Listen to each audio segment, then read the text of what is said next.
Čestitka za Novu godinu. Kada se sklope kazaljke, poželite nešto. Jer veruje se da se ta želja sigurno ostvaruje. Negujte prijateljstva. Ko ima puno prijatelja, bogat je čovjek. Ozbiljno? To je super rečenica. Filozofska. Inače, cijela čestitka filozofska. Ko je napisao to? Koji filozof? Ja.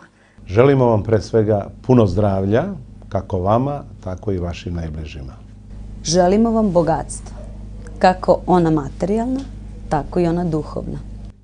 Radujte se svakom novom danu i zapamtite, sve što se dešava u životu, ma ne!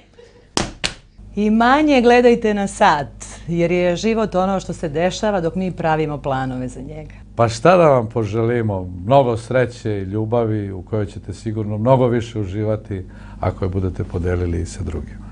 Volite i vaše neprijatelje, praštajte im, jer ih to najviše i ljuti. Neka vam sve bude bolje, lepše i belje. Neka vam se ispune sve želje.